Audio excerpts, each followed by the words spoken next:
Welcome to the regular meeting of Helotes City Council. It's April 14th, 2022. The time is 7 p.m. We're going to go ahead and have our invocation from Pastor David from Compass Church.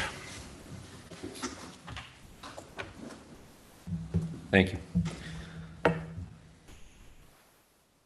Father, thank you for tonight. Thank you for the opportunity to be here and be a part of what you're doing. It is always humbling, Lord. Father, I just pray that as we gather together, Lord God, that we would be able to be sensitive to your direction. Heavenly Father, I thank you for all the gifts and talents and abilities that you've given the people standing in front of me. I thank you for appointing them to the positions that they're in. Lord God, it's easy sometimes in the busyness of the processes and all the things that we have to do, even as a pastor, to forget that what we do is about people. I just pray that tonight, that as this meeting proceeds, that you would keep that at the forefront of everyone's minds, that even the smallest decision made in this room has a huge impact on the community around us. Lord, I pray for the people in this room and for their families. Heavenly Father, I know that oftentimes when we're in positions of leadership or servanthood, that the enemy can strike. He can mess with our families, the things we love most. I just pray that he is bound up, cast out, Lord God, and that you would place a hedge of protection around these families, keep them healthy, keep them safe, Heavenly Father. More than anything, Lord Jesus, that you would have decisions made in this room that would cause us to be a light on the hill for you, that it wouldn't just impact Helotes, but it would impact the greater San Antonio area, and that our influence would reach into the far parts of Bexar County, Heavenly Father. That this would be a place where your wisdom and your counsel is followed and your leadership is known, Lord God. I just pray these things in your name, Jesus. Amen. Amen. Thank you. At this time, I'd like to invite Wyatt Gray up to give the Pledge of Allegiance. He is doing an Eagle Scout project for our city. Wyatt, please. Thank you. Please join me in the Pledge of Allegiance. I pledge allegiance to the flag of the United States of America and to the republic for which it stands, one nation, under God, indivisible, with liberty and justice for all. Honor the Texas flag. I pledge allegiance to thee, Texas, one state, under God, one indivisible. Thank you very much. All right. At this time, we're going to open the citizens to be heard. We have one person signed up, Carl Whiteman. Go ahead. You have 3 minutes. Please state your name and address and share with us your thoughts. Good evening, Mr. Mayor, ladies and gentlemen of the council. Thank you for having me. My name is Carl Whiteman. I'm with Helotes Masonic Lodge, 1429 at 11470 FM 1560 North. And we just like to take this opportunity to inform the council that we have 3 $1,000 scholarships that we're offering up this year to local high school students. If they have any questions or those who inquire any more information, you can reach out to us at our email address, which is web@hotelmikefoxtrottx.org. So hmftx.org. This year we have 3 to give out, and we are saddened by that, but we hope Cornwall will give us the shot in the arm so that we can get up and upwards of 10 per year. Excellent. So, thank you very much for your time, Mr. Mayor. Is there a phone number attached or for contact information? Yes, sir. One moment. It would be Mr. Mark Holland, and Mr. Holland can be reached at 210-557-1480. And he is the committee chair for our scholarship committee, sir. Thank you very much. I appreciate that. Thank you for your time, Mr. Mayor. Selena, do we have anybody signed up for online? No, Mr. Mayor. Okay. In that case, we'll be moving to consent agenda. We're looking for a motion and a second to approve consent agenda items number 3 and 4. Mayor, I move we approve consent agenda items 3 through 4. Motion by Sanders, second by McCrossin. With no discussion needed, if anybody doesn't have anything they want to pull, all in favor of approving the consent agenda as written, say aye. Aye. All opposed? Motion carries. Okay. All right. Do have a little bit for the mayor's report, give you an update. Just a reminder that there is a state of the city. It's going to be presented by the Helotes Area Chamber of Commerce. It's held Wednesday, April 20th from 11:30 to 1 p.m. at Flora's Country Store. Tickets are available. You can get those, and make those reservations online at Helotes Chamber at their website. Also a reminder that the second meeting for April, which is normally scheduled on April 28th, will be canceled due to the council chamber room being used for early voting center for the May 7th election. So no meeting 2 weeks from now. You're off the hook, Frank. Which brings us to item number 6, looking for a motion and a second to discuss and take action on item number 6 as written.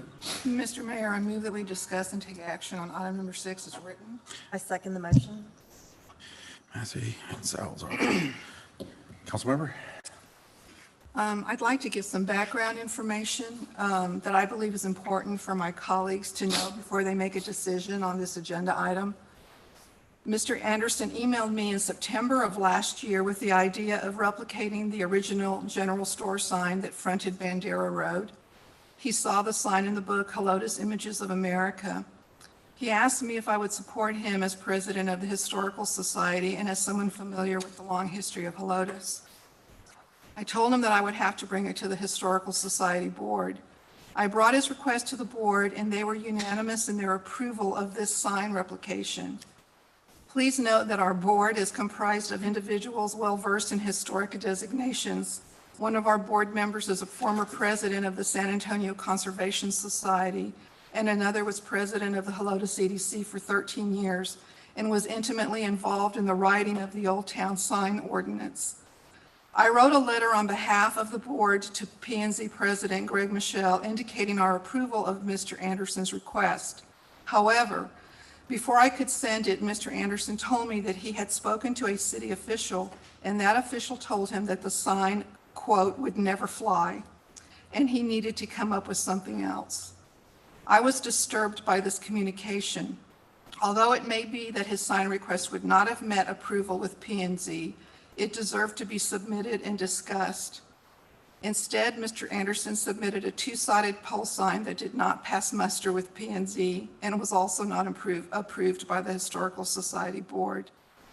Since then, there has been discussion on this City Council of amending the sign ordinance. I believe it should be revised to include a historic sign designation that would directly address this issue with B Daddy's Barbecue. In February of this year, I sent a proposed revision to the city administrator and the mayor for inclusion in our discussions when the sign ordinance comes up at City Council, which I hope is very soon.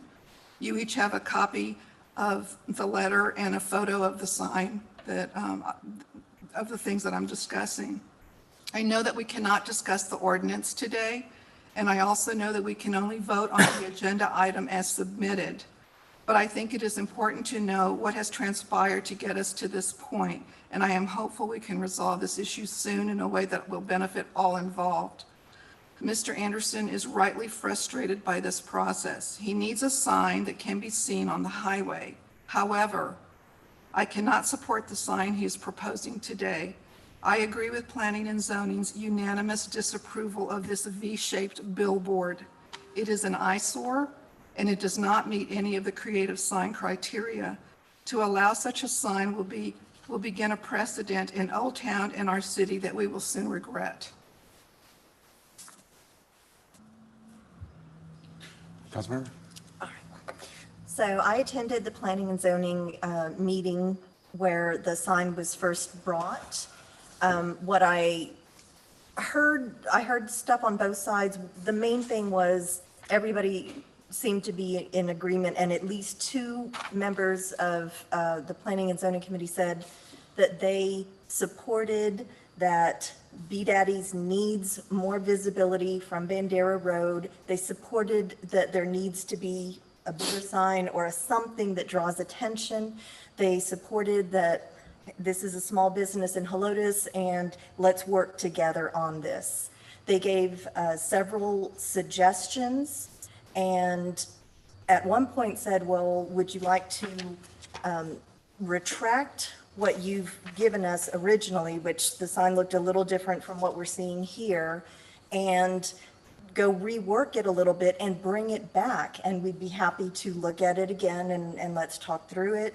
They recommended things like putting more stone on there because that's more fitting with the way the signs are in that area. There's a lot of stone, a lot of natural material, and at the time, Mr. Anderson said, yeah, that he would be okay with putting stone on there. But then I'm noticing here that that's not reflected. Can you scroll down to the second? There you go. Yeah, so the second one has stone. I didn't understand if he's asking for, are we approving one, the other, or both? Because I saw the two different pictures. So, but the stone was more on the poles is what they were asking for. So that the poles, because the poles, while most of it will be covered, not all of it will be covered. So for like the holding up structure part of it to be rocked, and then like a nice border around it, again, with, it could be stone or some other natural material that would be in keeping with the spirit of you know, the look of the area. So let me just make a couple points here before we turn it over and give a little bit of additional background. And then we also have Mr. Anderson here to be able to shed some light, some inputs. There are a couple of issues that we had brought up before in council to talk about things that might need to adjust in the sign ordinance to make allowances that seem reasonable. It was deemed at that point that we could still accomplish the same by approving variances without having to change the code per se. And I think that's the spirit in which this was given. This sign kind of represents two issues that I believe need to be addressed in the code at some point, but as it applies to the variance here, one was height. And that fence there is approximately 6 feet tall. And obviously this is a electronic construct that's for the purpose of illustration to show that the sign is really just going 4 feet above, so that the total height was 10 feet, which requires a variance. And one of the aspects of this is that this particular property, there are a number of properties. Our ordinance was really, because I was on that master plan development when we were reviewing this and creating this, particularly the Old Town, the spirit behind that was thinking about the signs along the pedestrian area of the Old Town. The backside of this property is on State Highway with a speed limit of 55 on a curve with large century oaks on both sides that block the view. And so therefore, when we look at granting variances at P and Z and here, the number one reason is if there is a geological, topographical, some sort of concern, we could say, hey, you know what, he could just do a pole sign and we'll just cut down the century oaks. But that's not really inconsistent with what Helotes has been. So the question here is, well, what about creating a V sign? So when you have a 4x8 sign and it's a pole sign and it's backed up against each other, you got sign on one side, sign on the other, that's 4x8. That's 32 square feet times 2, but it only counts as 32 square feet. But if you V it, now it counts as 64, even though it's the same amount of visible signage. And that is, would be a variance request in that aspect. So what I see in this application is that we have a sign that requires addressing of the height. Well, he's the fence plus 4 feet. We have signs all up and down the backside of Old Town, including the city of Helotes, which is 14 or 15 feet high. We've got every business from El Chaparral all the way on down to Young Brothers that have signs significantly higher there. So the only property that is not allowed a sign or doesn't have a sign of that is this property. So it's not like we're trying to protect the state highway side of Old Town from tall signs. Tall signs are there all over the place. And this would actually be one of the shortest signs. So in your consideration of that, consider that. Also, the V aspect, would require us to view that instead of 64 square feet, but as just 32 square feet. That just happens to be split because of our Century Oak issue and the curve and the topographical issues that are derived in that area. Which brings us back to the, I believe, and we can call Mr. Anderson, but from my understanding, another difference between P&Z now is that it's bordered in cedar wood. So it's got a cedar wood border and put on cedar wood post as opposed to just regular wood or a metal pole there. But the second, and I believe on the submission there, you put two pictures, if we can scroll them up there. One was just his logo, which is just black on white. And as you know, state law has changed. We can't say, no, we don't like the way your logo looks, you got to paint it different. That's not, if somebody wanted to put a purple and pink building, they would be allowed to. We can't tell them no, change your colors. Used to be we could. We can suggest things when they're looking for variances, so it's appropriate, in the realm appropriate to say, could you consider anything else? Seems like you're looking for a variance, which I believe is why I submitted the second one, which if you scroll down would be the same thing, but the same sign, but that is stone paneling. There are 4 color selections, a gray, which I think you see that further down. It's a stone siding panel. There's several colors there to be able to put on there. I think he was submitting that to say, if you don't like the white, we can put the stone paneling if that's, as an allowance there. So with that, I will turn that over for comments. Let's start down at Craig's end. Councilman. Thank you, Mayor. So me personally, I don't have an issue with the sign, especially since what was presented at P&Z, the height of the sign, I think he had it at 12 feet. And he had actually 3 signs or whatever together, right? Cheetah-ish, and there was another one. So by taking those out, it drops it down to 10. The cedar, I do have a question though. Sometimes there's not enough specifics here, so I have to ask the question. The post for this proposed sign, are they supposed to be 4 by 4 by 10? Or are they substantial, or are they, I know we're framing it with 2 inch, which is fine, but Actually, there wasn't a way to depict the posts accurately. They will be cedar fence posts, like you would use in a corner post on a ranch fence, to more encompass the Old Town Helotes feel. So the 3 posts will be, 6 or 8 inch diameter fence posts. The framing will also be in fence posts similar to what you see on the fence there in front. And Linda, you had mentioned that the gap between the fence, again, the artist messed up. I was rushing him to get the changes made, to get them to you guys in time to get on the agenda. The fence is 6 feet to the top. The sign will start at the level of the fence and go up 4 feet. Okay. So that no post will be visible from the front.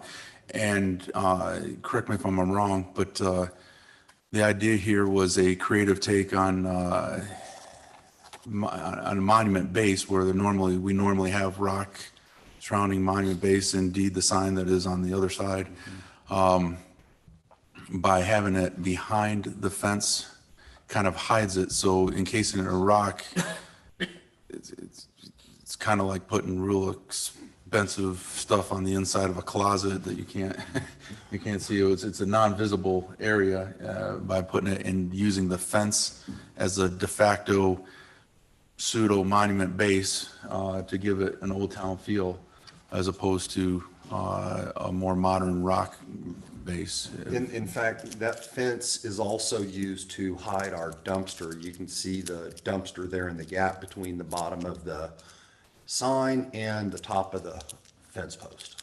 There, yeah. So this will further aid in the hiding of that, and again, and just basically keep it a old antiqued cedar wood look all the way around. That is correct. And you're okay with either your logo on a white background or your logo on the stone paneling? I would be background. ecstatic to leave here tonight with approval on either one. And I don't know if I'm allowed to go this route or not, but Cynthia, I know you and I had talked about the old original historic sign.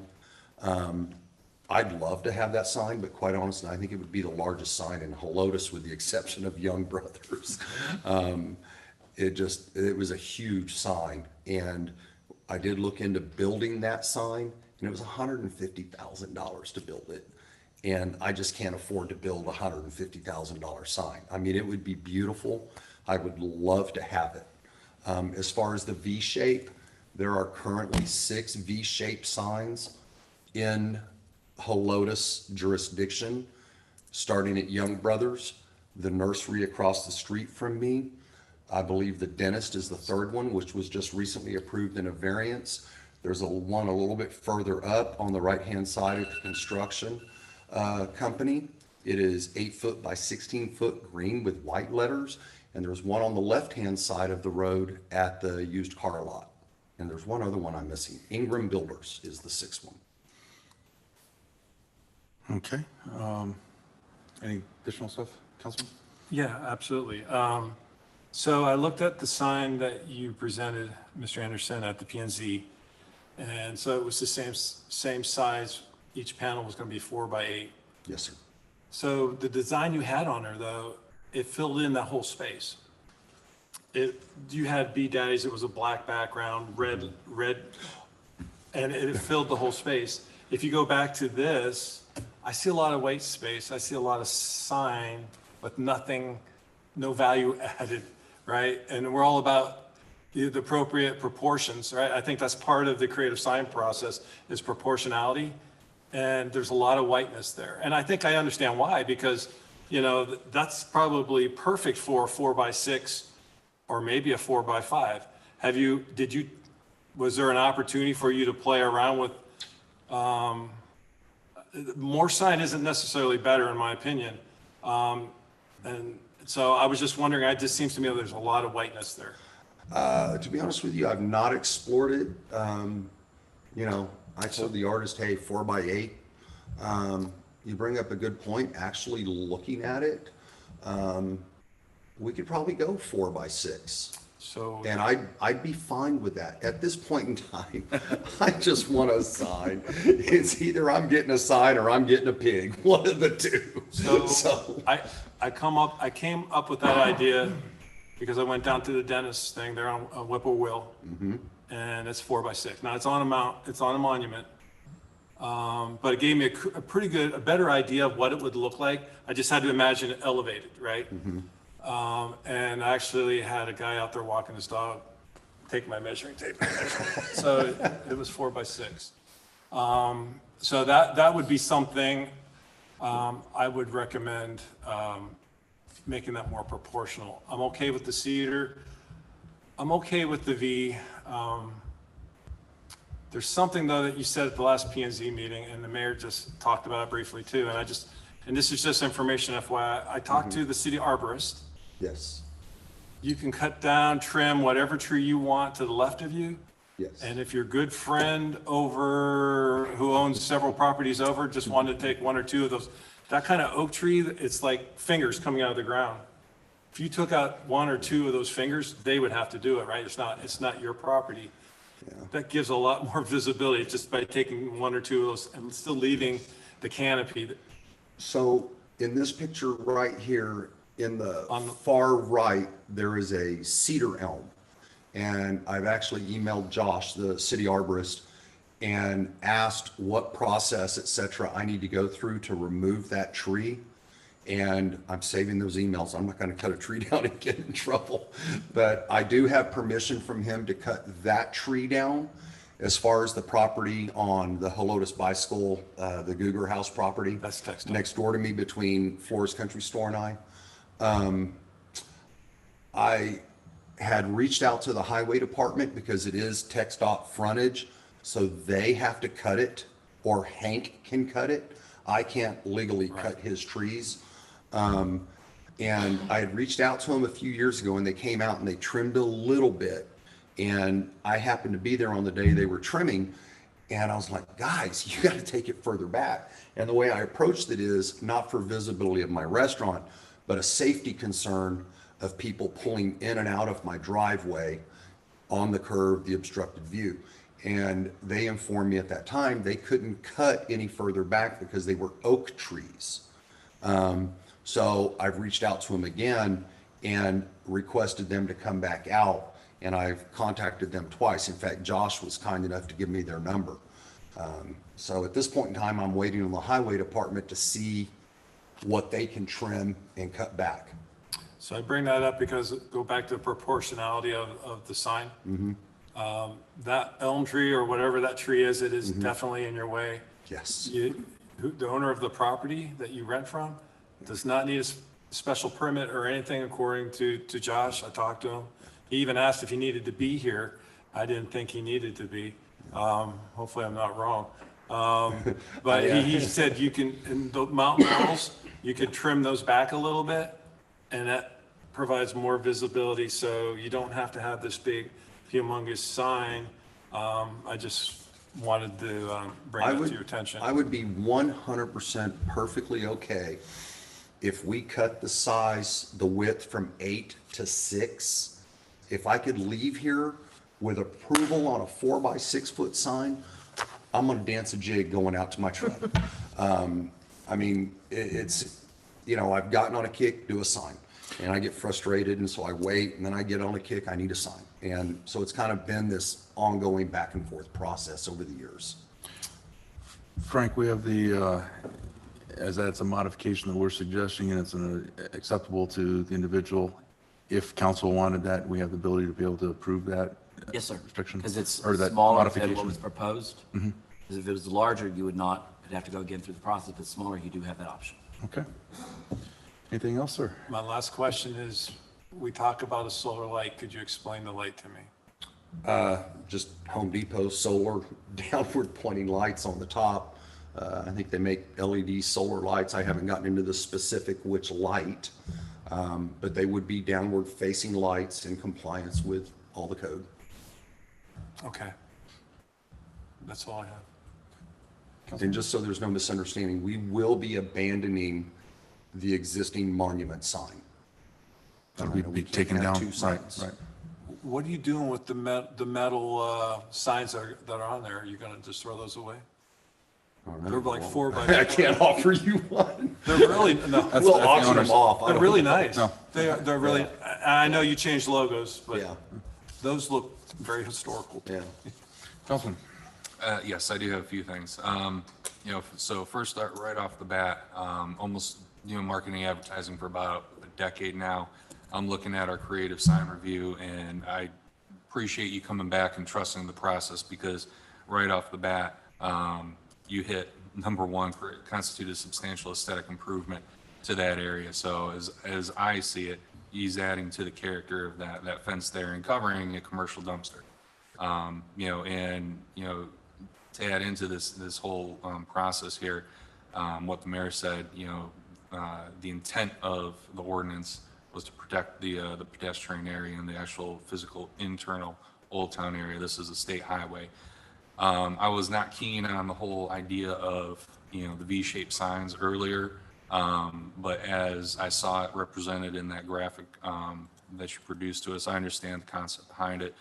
You know, I'm going to support your attempt here to get this sign. You know, I was up in the air before the meeting on the faux. I mean, obviously, I think the faux stone would be more appropriate in terms of the rest of the creative sign review. However, considering the fact that you're framing almost, you know, you're building and framing out with cedar, you know, I think, you know, from an aesthetic perspective, traveling at 45 miles an hour on there, that large white, just because of the contrast with your logo, I think that would probably, you know, meet both sides in the intent of this process here, where we're trying to improve the character and the substantial aesthetic, you know, improvement to your property, you know, keep with, you know, what we consider, which all this is really subjective, you know, classic historic designs. But that white makes more sense because it's contrasting. You know, and I would support, depending on what my colleagues up here say, you know, the reduction in the size. I'll tell you from professional experience, if it was white space on a website or marketing or any printed material, we want to reduce the amount of white space, but since considering that, you know, this is a sign visible to motorists, that extra white space would psychologically help lead them in and focus on your logo that's in the front. Because it is such your logo is not the lines are not bold. They're super fine. So those are my thoughts on it. I'm going to support the sign. I'm going to support the size as it is, or the reduction, depending on what my colleagues up here have to say. Thank you for trusting the process. Thank you. Councilman? Mr. Anderson, I appreciate you coming in and being available, and I'm kind of sympathetic to your position and how many times you've been through this process and your frustration. I appreciate that.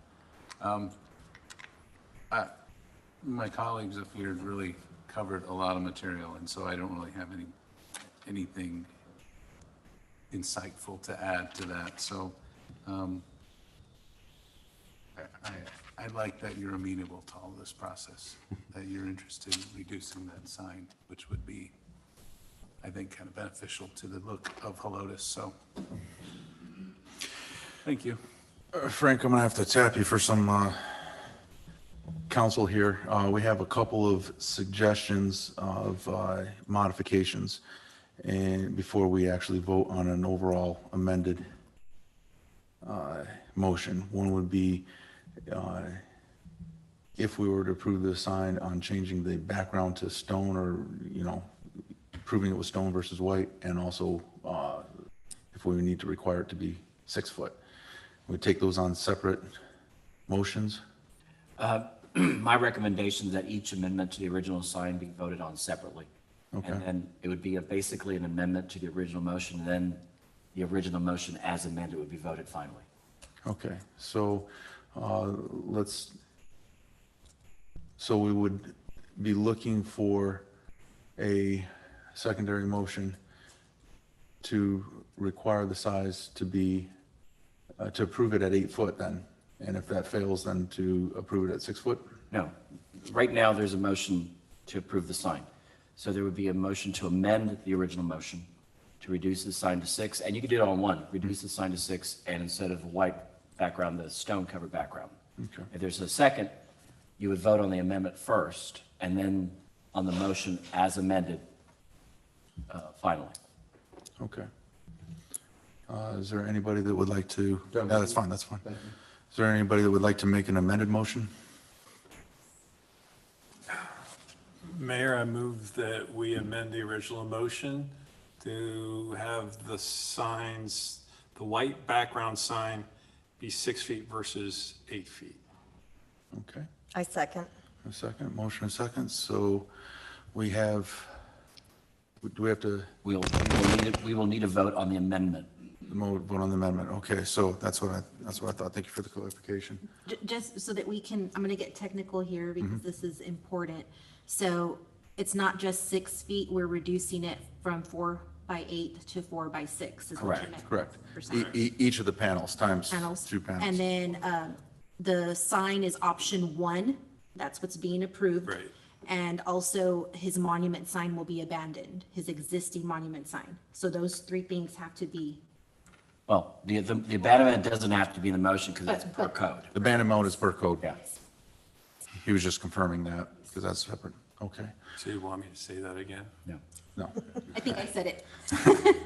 Okay, so on the amended motion, to approve with 4 by 6 panels with the white background and the logo, with the cedar post. All in favor, say aye. Aye. All opposed? Nay. 4-1, motion carries on Who was the second amended. on the amended? Salzar. Okay. Because the amended passed and that, then that carries over for the, because there's it's no other- amended, so there's no additional thing that need to be No, voted if on. there's no other amendment, then we now need to vote on the motion as amended. Okay. The main motion as amended. 'cause we Thank just you for voted the on amendment, clarification. Not the main motion. Thank you for the question. So, to the main motion, To approve the sign. to approve the sign as has been amended and by amended motion. All in favor, say aye. Aye. All opposed? Nay. 4-1, motion carries. Okay. Looking for a motion and a second to discuss and take action on item number 7 is written. Mr. Mayor, I motion that we discuss and take action on item number 7. Motion by McCrossin, second by Merchant. You can get the next one, sir. Councilman, what do you have? So I apologize in advance. I have a bunch here. That's all right. Start with the section for city administrator. I'm going to actually pull that up. Council board policy. So, yeah, thankfully Frank is here so you can legally check my logic here.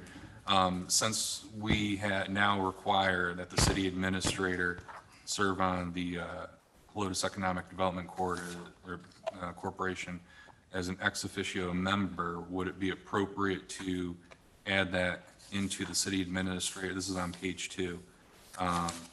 Before the liaison that serves on the EDC Board of Directors as an ex officio board member. Put that in there. Don't think so because the ex officio member might be somebody other than the city administrator. It could end up being, for example, in the future, city secretary, or it could be. Not Selena, but in the future, I get the point, because my thing was looking at employment laws, so, Right. Somebody understands that if you're gonna be the city administrator, you're also, so if that's, I understand your intent there, so that's not an issue. Okay. So then, on page 10, looking at where, let me get the page here. Started striking chair all over the place. So we've already had Craig, preside over one meeting, and if, I look at it, we'll just take like the point of order section, or I'm sorry. Shoot. I said, Page 10? yeah, it's Page 11. Page 11. Point of order, yeah. And now I'm going to start with page 10 because that's where I picked it up, and then I'll go into page 11. We struck out presiding officer and we replaced it with the mayor. So we've already had one instance where, Craig had to preside over the meeting. And so, you carry that down into page 11 and we strike the chair. And we've already defined the term presiding officer way above, back on page 2 or 3 or something. But as it reads right now, the questions, like, for example, the question would be stated if somebody calls the question on, am I 3 minutes up? Thank you, Chief. I thought that was a you. different one. Okay, I'm sorry. But if we get into a situation where, Craig is presiding over the meeting again, as it reads right now, at point of order, we'd have to call the mayor's phone, wherever he is. No, state law basically overrules that because state law is very clear. When the mayor is not present, the mayor pro tem serves as the mayor. Okay. What we were trying to do here is that just trying to be consistent because in some places we use the word chair, some places we use presiding officer, some places we use mayor. So we're simply trying to be consistent. Okay. But state law would trump it because if the mayor is not available, mayor pro tem serves. And he basically serves as the mayor for that Okay. time. All right, I get the intent. Then on that same note, I didn't write it down, but there is somewhere else where you guys didn't strike chair. It's in the document. We'll look, okay. All right, so the next one, page 12. So in terms of the new addition here in red, I do have a concern in terms of, who's coming in here for citizens to be heard on contentious items, and if they actually are qualified to speak in front of us according to this. And so is there a way that the city secretary can verify they're eligible per our policy here to make sure that they're not coming from, San Antonio to speak on one of our items or another city? Yes, and I've actually had to do that before. I did that just recently with Okay. QT. I go to the appraisal district if ever I'm unsure. Okay. If somebody's not within our city limits or our ETJ or a representative, a business representative. So yes, there is a mechanism for me to check Okay. that. Then I don't have an issue with that. All right, and then on page 20.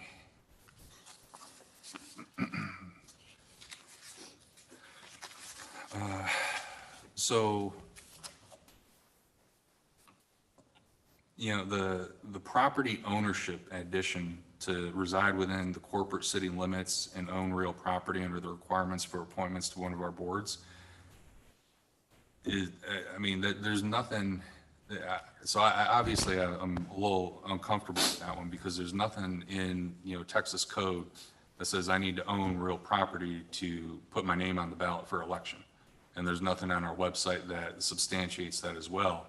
And so, and I did go through all the boards and commissions and, looked up their property and all that. And, none of them are in trust, but I'll tell you that I'm about maybe a year or 2 years out in trying to put stuff in a trust. And technically I wouldn't own my real property. I would just be a trustee and the assets all go to that trust. And I do know of one volunteer that we had, he moved. He worked over there, so his stuff was in a trust, so if he ever wanted to be on a board, he would not be able to volunteer for this because he did not own his real property. And then, on top of that, I think it would discriminate against situations where, let's say somebody's, especially in this day and age, somebody's, children come back from college, they're trying to get themselves established and perhaps they want to save money and they live with the parents.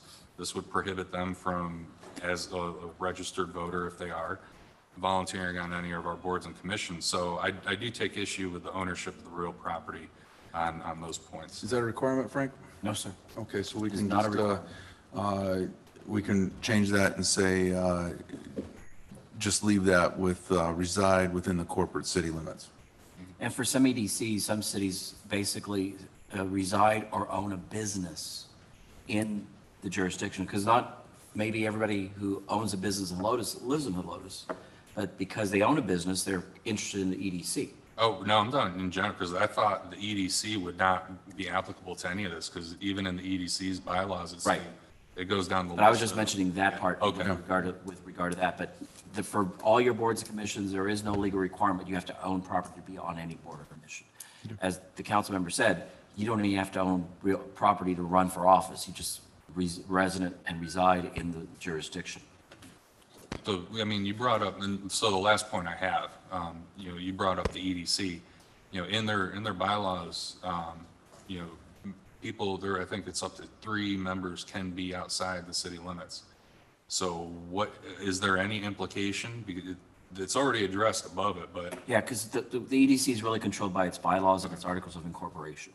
so the above paragraph that you added, we're. Correct. we're good. And that was it. Thank you. Okay. Merchant. So I wanted to know, page 5 of 28. We're talking about emergency meetings here. This is probably pretty rare, right? So where did the 1 hour come from? That's the new state law. Okay, It used to be 2 hours, and curious. Text-up meetings all reduced it to 1 hour.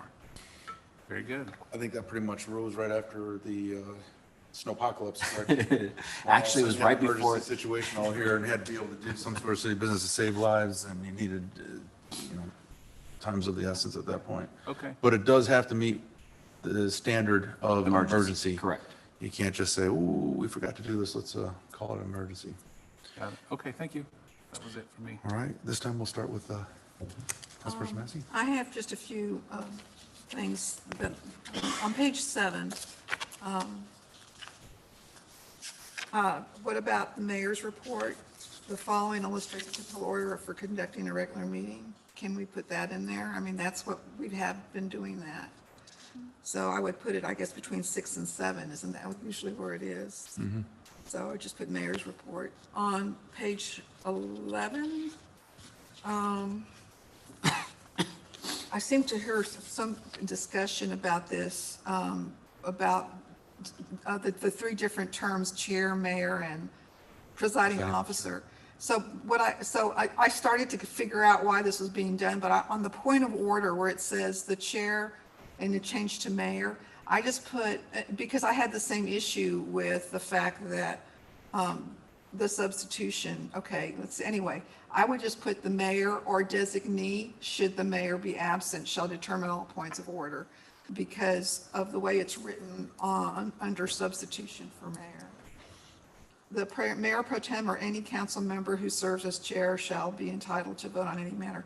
Anyway, I just felt like it's not just the mayor, but it's the mayor pro tem or any council member. So that's why I put the designee. I think that I think the point behind just putting mayor there is because the paragraph that you pointed out explicitly states everything you're saying when the mayor's not here as a clarification. So, Okay, well. but we certainly put, it doesn't change the meaning or anything, mayor or designee.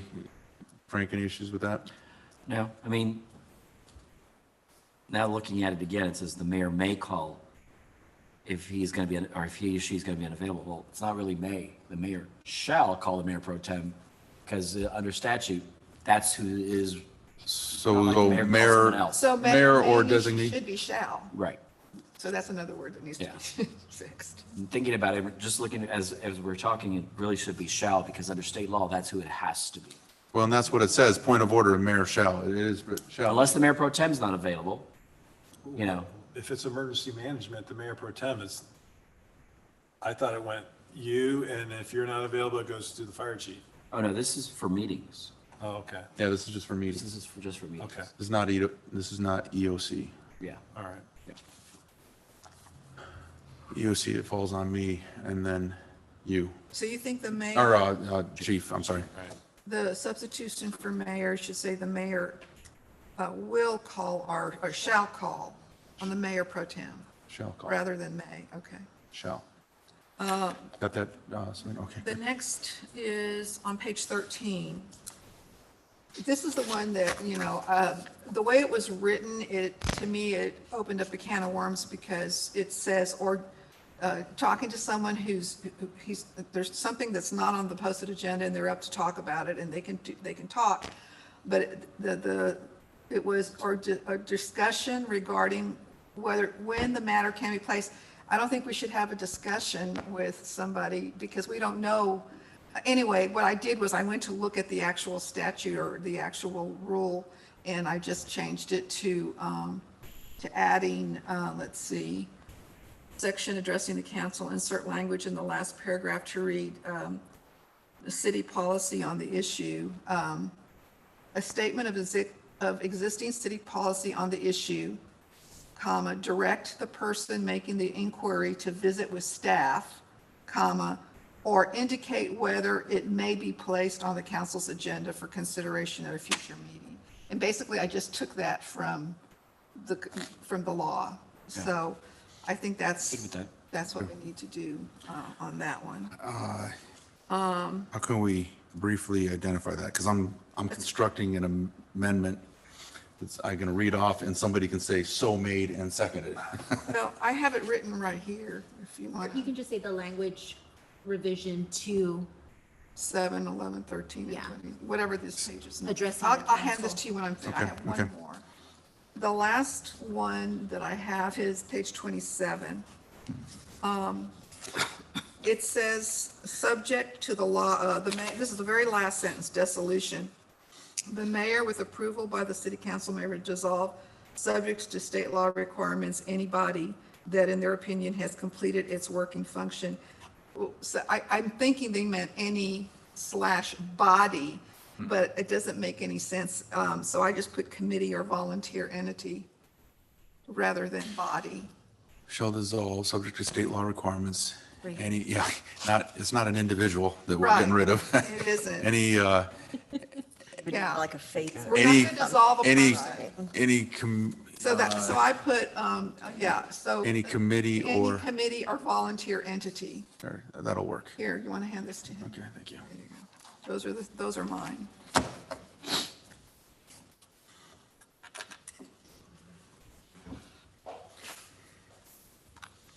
Uh,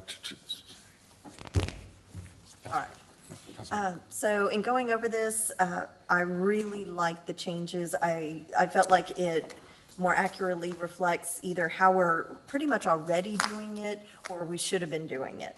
So I wanted to just give kudos to staff and everybody who's worked on this to make these changes.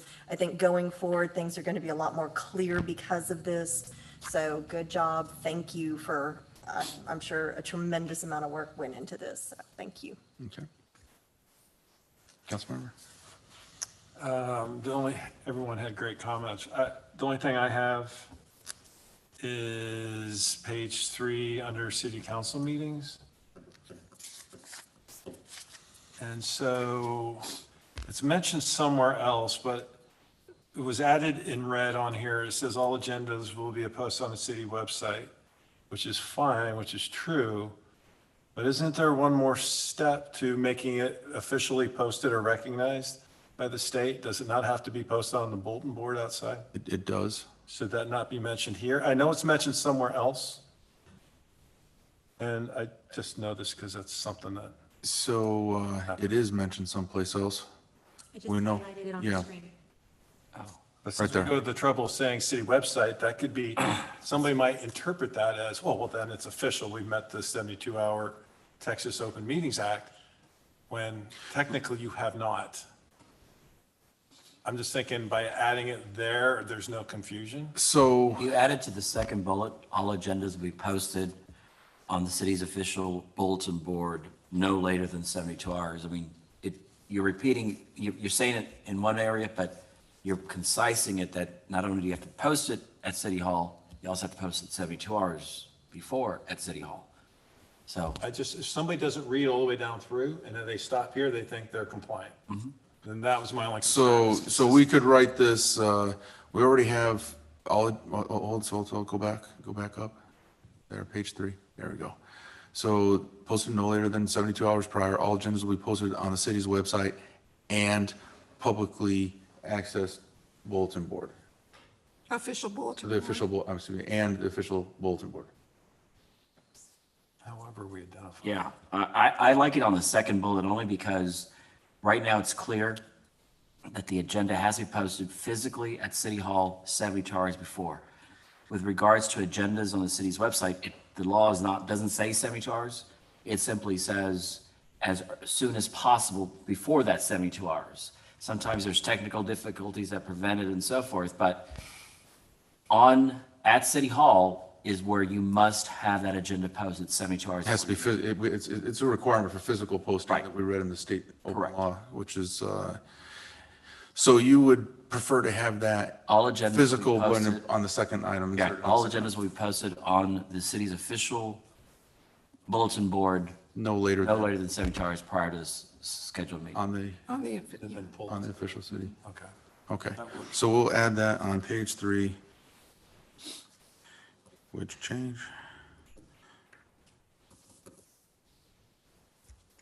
Okay. Anything else? No, it's just, So what I'm going to do is I'm going to construct,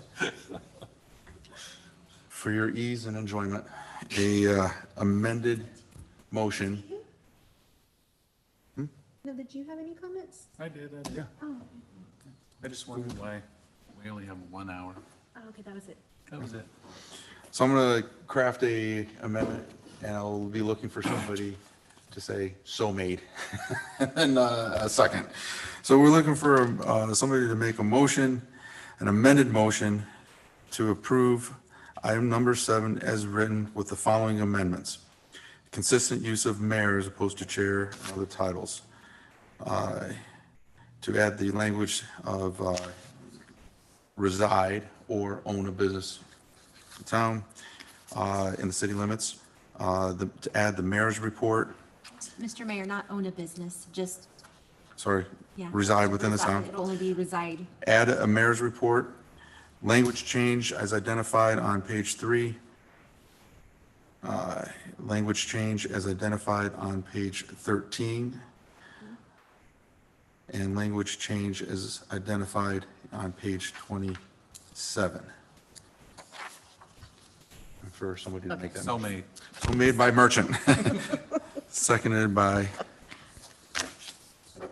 That was. Salzar. All right, on the amended motion, all in favor of approving the amended motion, say aye. Aye. And then to the original motion, all in favor of approving the amended motion number 7, say aye. Aye. All opposed? Motion carries unanimously. Okay. Enough of the easy ones. I'm looking for a motion to discuss and take action on item number 8 as written. Mr. Mayor, I move that we discuss and take action on item number 8 as written. Motion by Massey, second by, Second that. I'm going to give this one to Sanders, because, yeah, the last one. So before we get into this one, I'm going to go ahead and take a point of privilege and give some background information of everything that has been going on and things that I've been working on. This agenda item has its roots in my campaign to look for financial viability within various areas of the city. We have a dispatch center that is basically costing us, plus or minus, depending on the year, $500,000 a year to stay open. The suspicion was there, and the facts are, as we'll discover here, is that it costs significantly less to get that elsewhere, leaving us a perceived financial black hole, as it were, and some real needs within the city that could be addressed if we were able to find savings.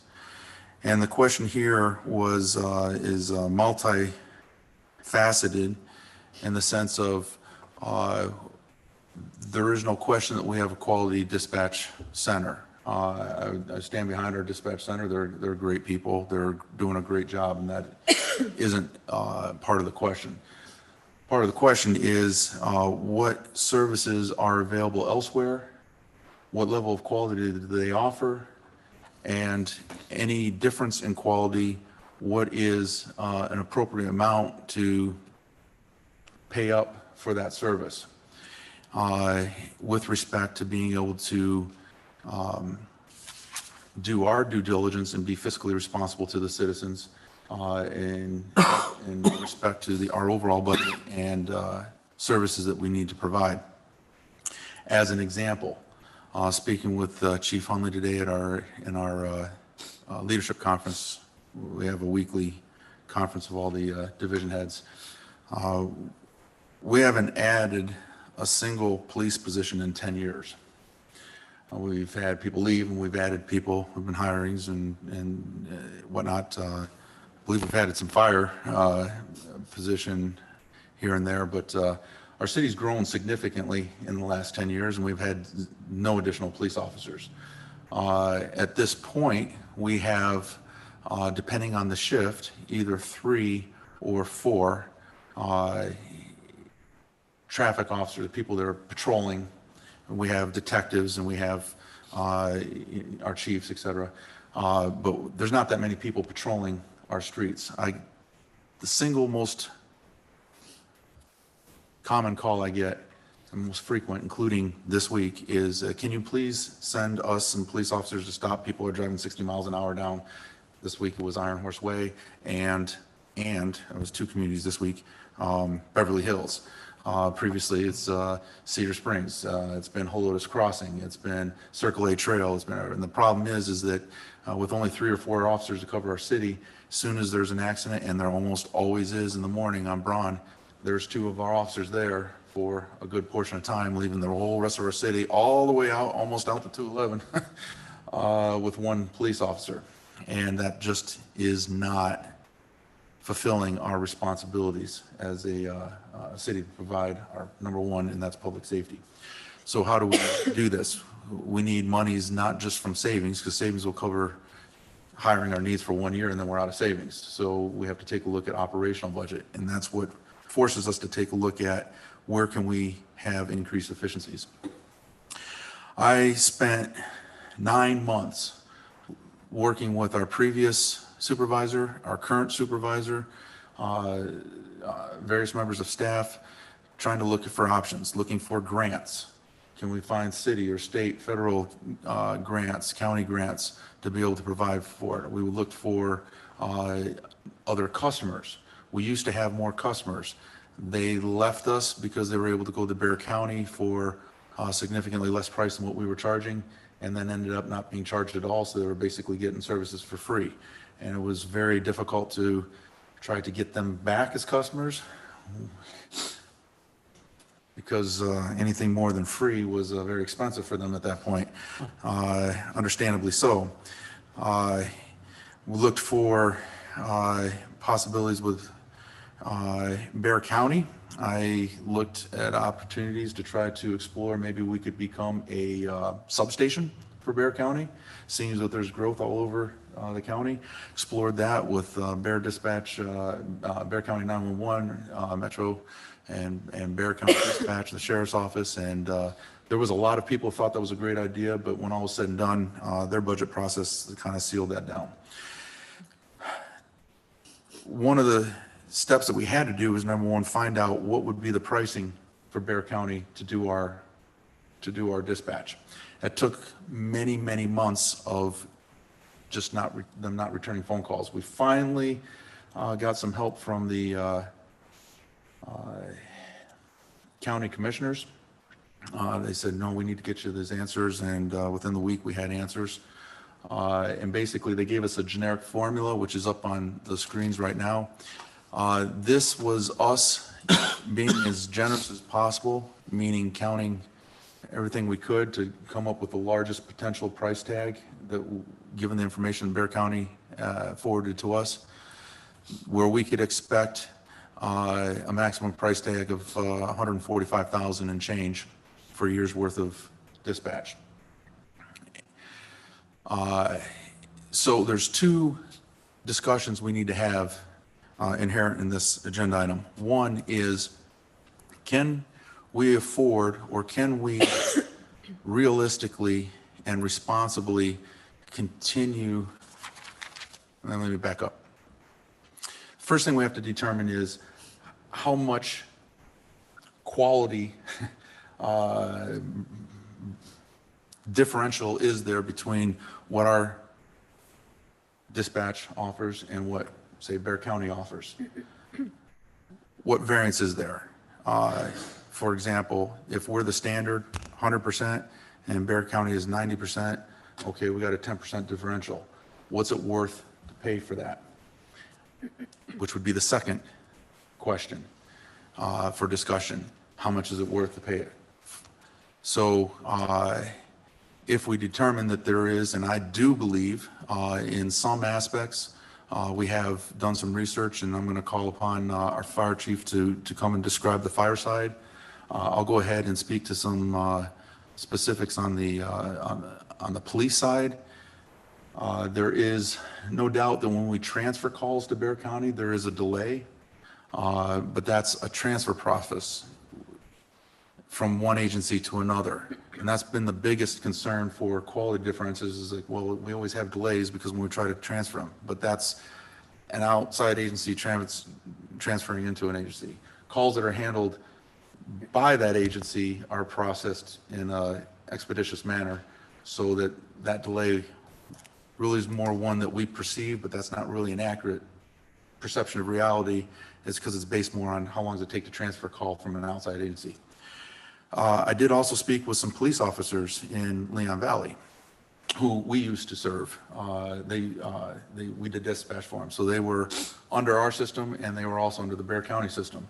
And their description is that they have no problem at all with the Bear County dispatch.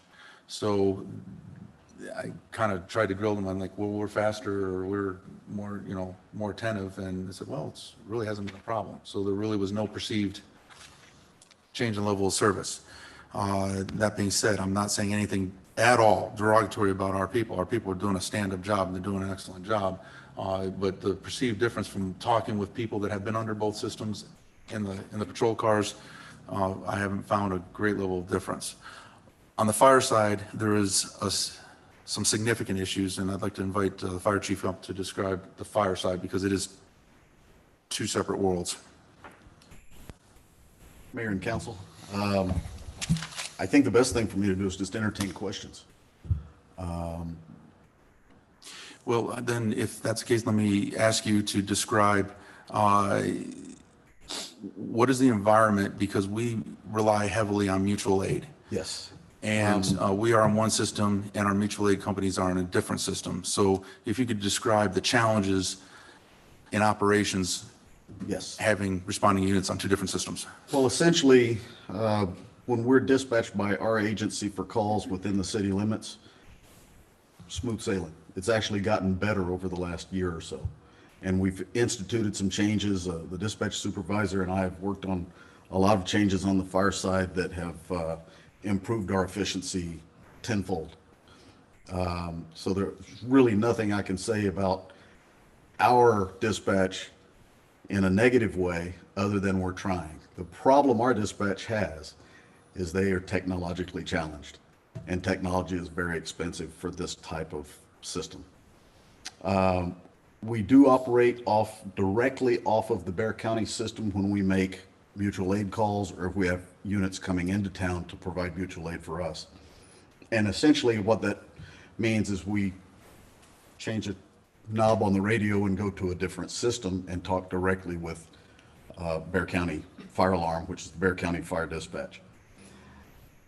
Consequently, it makes us more efficient across the spectrum for making any kind of county calls or having any county assistance come our way. And that's about 15 to 20% of all of our call volume takes place outside of the city in the form of mutual aid. So we have instituted some changes that have sped up the process for our dispatch being able to contact Bexar County Dispatch and vice versa. We've taken phone calls out of the equation, and we've created it was a freestanding channel within the radio system that our dispatchers can speak directly to Bexar County dispatcher rather than having to wait on a phone, or if one dispatch center is busy and they can't get to the phone right away, it's immediate. So that's improved quite a bit. Our problem lies in the mobile data terminal and what's basically computer-aided dispatch, which allows our people to be more efficient in the field and cut down on the actual radio traffic, because we have all the information on basically a computer screen right in front of us. Our system here in Helotes, we do not have a CAD per se designed for fire and EMS. Bexar County does. When we make a Bexar County call, we are on that system. We've just acquired our own mobile data terminals, but at this point, we only have access to Bexar County. So it doesn't help us when we're making calls within the city on our dispatch system. So that's where our problem lies, is that the technology that we're utilizing from Helotes Dispatch is about 20 years behind the times. And we are due for some sort of significant technology upgrade. So, and I will turn this over to questions, but just to be able to get the research that we've done, been neck deep in for months, so that hopefully your questions will be with that knowledge as opposed to fishing around for the facts. So it would be advantageous, given the amount of mutual aid, for ESD 7 and ESDA and ourselves to be on the same system, same CAD system, whether that be us on Bexar County Dispatch, or if we had them on our dispatch with a CAD, so that we can get all the information, such as not only addresses and maps, location of where the units are that are arriving, to help incident command be able to determine what resources to allocate to where. Exactly. On these type of things. So right now we're operating a little bit in the dark. We'll get the job done one way or the other, but what we're talking about is when we're assessing the quality of our system, to our other system, this is one of the things we have to consider, that if either we were to do dispatch for ESD 7 and 8, or if we handed them being on the same system would actually be better than what we have right now.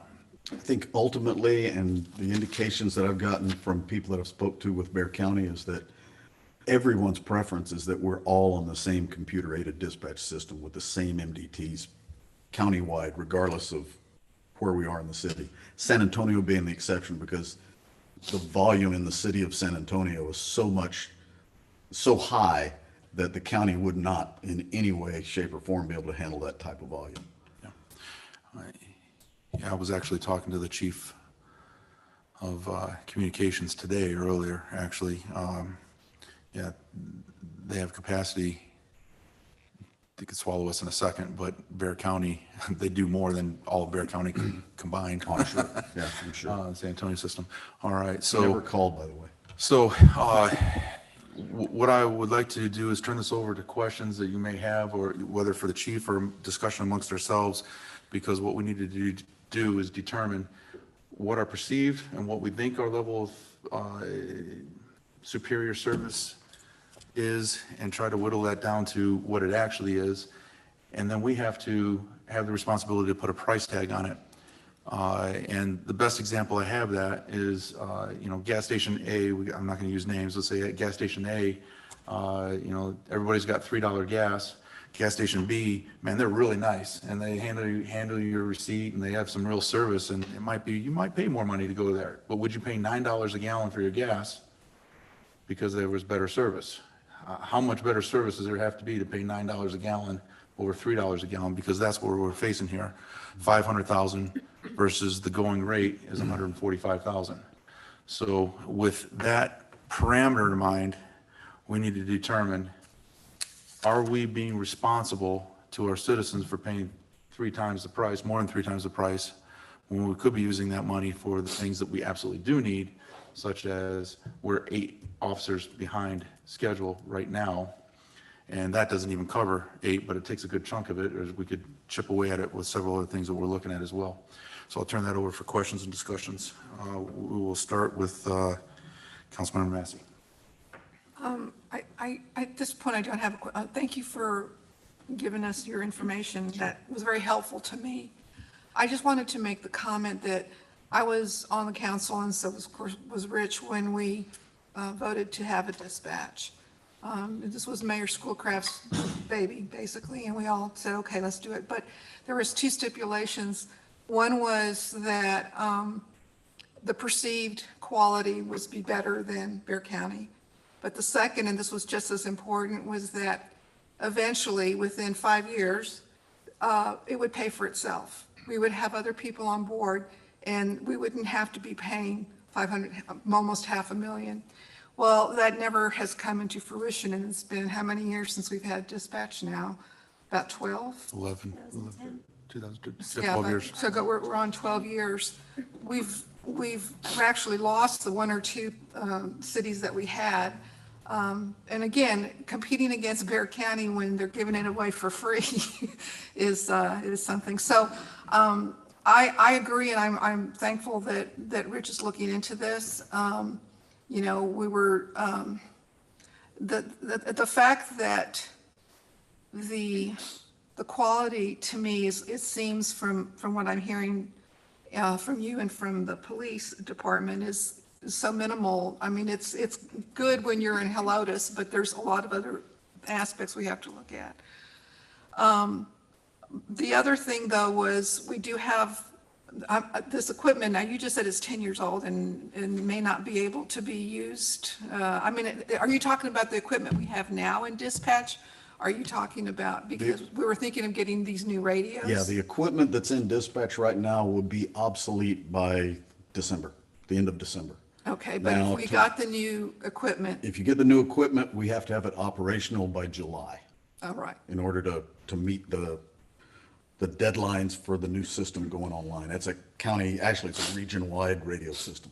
So parenthetically, if I may, that's going to happen one way or the other. If we stay open, we'll use ARPA money and buy consoles to get on that. If we go to Bear County is going to be on that system. Whatever that standard will happen one way or the other. But that still wouldn't alleviate the problem of us being on two different systems. That's only simply the airwaves and how we're handling the radio transmissions. We would still not have solved the fact that we're on two different CAD systems, or that they're on a CAD system, we're on a radio system. I have another question. This is for you. You had mentioned to me that, that they would not be able to take us on for 6 months. So that is a component that I was going to talk on part C of this, but I'll go ahead and address that a little bit right now. When we take a look, what are our options, because the specific of item number 8 is really to authorize, to seek counsel to authorize me to be able to commence negotiations with Bear County for an interlocal agreement for one of two things. One, to go on to Bear County, or if Bear County doesn't have the capacity to handle us, to seek funding from Bear County. And let me take a step down into that, into those weeds, so at least you understand what I'm talking about. When we finally got the price information from Bear County Sheriff's Office, they gave it to us in an email in writing that said, this is the best estimate we have of what it is. And what they do is so you understand the process, they do what's called cost sharing. So they take the total number of calls that they get through the whole system over all the communities, and then they divide their total cost of operations across that, come up with a per call cost, and then you multiply that by the number of calls that. So for example, Leon Valley, which has significant more calls, their price tag is $175,000, which is why I think you can see that I think we're being very generous in saying that our cost would be as much as 145. I really estimate it more close between 100 and 125, but we wanted to make sure we give as big a number as possible for making a most appropriate decision. In that email, they said, this would be the cost. However, we don't have the capacity to take you on. We hope to in the future. I have been speaking with county commissioners and their chiefs of staff and discussing our problem, because me personally, I don't see it fiscally responsible. I don't see how we can afford to be buying $9 gas when everybody's paying $3 gas, right? It just doesn't make sense, especially when we have some very immediate needs. And I said, but here's the problem. If we decide, if council decides that we can't stay open and Bear can't take us, what's our options? I was informed, and I knew this, and I was glad to hear that they informed us. Bear County has a statutory requirement to provide us, and they cannot let us go even one day without 911 service. So they're faced with it's their responsibility to fix the problem. If we decide we can't afford it because it's not fiscally responsible for us to continue to spend that, then they have to find a solution. And their first solution would, of course, be somehow find expansion solutions within their dispatch system and take us on, and we know what that price would be. Their second option would be to fund us, fund our facility to stay open. And in doing so, basically become a customer of Helotes Dispatch. And in that, we would be in doing some investigative inquiries. So we could, because we do have excessive capacity, meaning our dispatchers aren't constantly answering phones. They're answering the phone on average once every 20 minutes. So they could answer a lot more calls, so we could handle ESD 7, we could handle ESD 8, therefore bringing them over to our, and get a CAD system so we're on the same CAD. We could handle Gray Forest and additional cell phone towers. Kind of generically how it works, Helotes has got 2 cell phone towers, and 911 calls that go in off a cell phone. If they come into these 2, they get pinged to us. If they get coming through that cell phone tower, it pings to Bear County Dispatch, right? Generically speaking, that's how it works, plus some geofencing over landlines and whatnot. So we could expand and say, okay, we're going to take that cell phone tower and that cell phone tower, so we can handle the 3,000 new houses that are going to be built north of Gray Forest and some areas out here, et cetera. thereby alleviating some of the capacity problems that Bear County has, which gives them the opportunity to be able to handle growth on the south and the east side of Bear County where they don't have an option like Helotes Dispatch. But that is not our option to determine option A or option B. Our responsibility to determine is, can we afford to continue paying 3 times? And if not, then we have the responsibility of the citizens of Helotes to close down and boot to Bear County, where they have now the responsibility to determine, are they going to expand capacity and take us, in which case we know what our price would be, or they fund us, we stay open, and we've got the $500,000 to be able to cover our cost, which would actually allow us additional funding to be able to handle the projects that we need to pay for. So that's the background on that aspect. Let's continue on. I believe second was Salzer. Okay.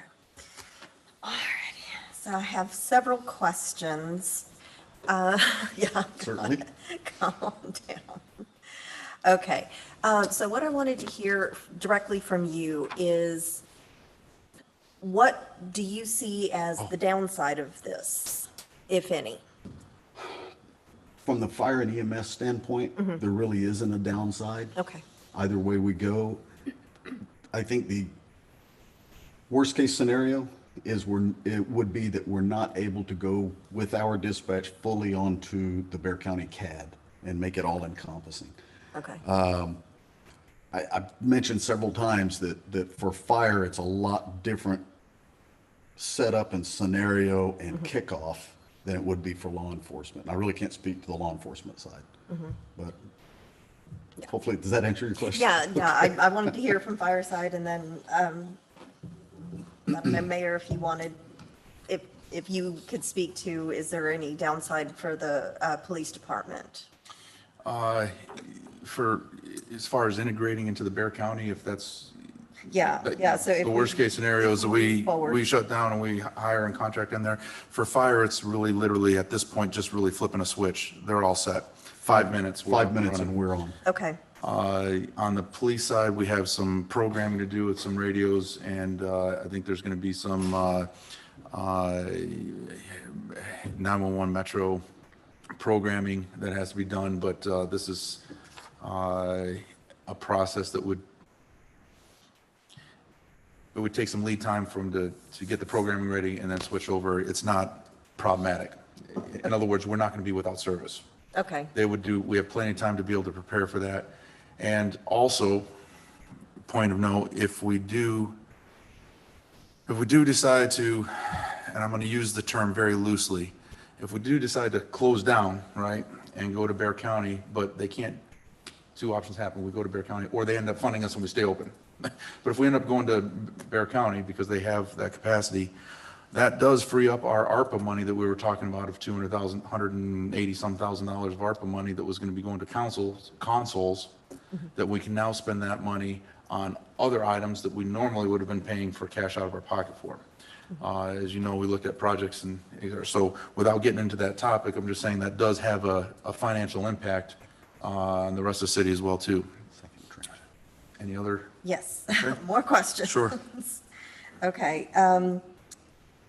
Okay, so that one's kind of covered with this. Okay, would this have, I guess beyond what you said with the cell towers, would it have any effect on who gets called compared to how we are right now? Or if we went to Bear County, would the calls be routed any differently? No, so right now, you pick up your phone. If I dial 911 right now, I'm going to get Helotes Dispatch, right? At that point, if we convert over to there, you pick up 911, they're answering the phone, but they're dispatching Helotes Fire or Helotes PD. So the same units are responding. Okay.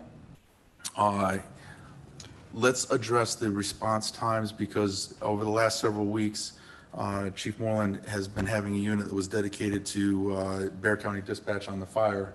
And so we also have tied in with the, not the info system, but the dispatch system. So a call pops up. When you pick up the phone, it shows up down in a cache down here. And then when they dispatch it to a unit, it pops up here on an upper CAD. screen. It's And- CAD. and onto that CAD. And that process is, I think you told me today, was anywhere between 10 and 30 seconds. Okay. So that's Bear County's dispatches going anywhere between 10 and 30 seconds. Now, That's from when the call taker pushes the call to the dispatcher. The time where somebody is actually making the call into 911 to where the phone is answered, I have no we idea. we don't have that. We don't time. have metrics on that at all? There's no metrics on Okay. that.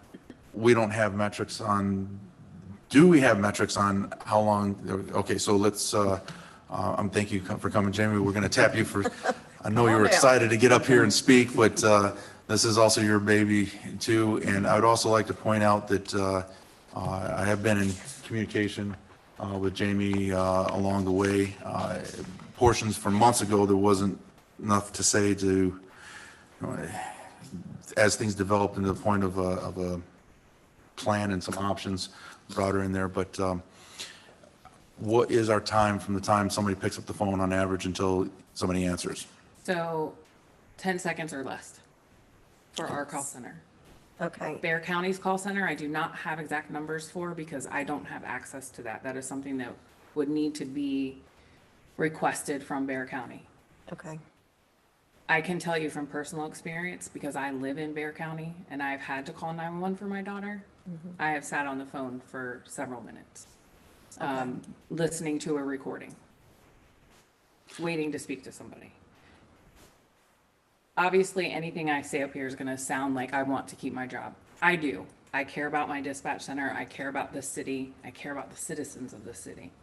And so I'm very passionate about this. This is a service for our citizens, and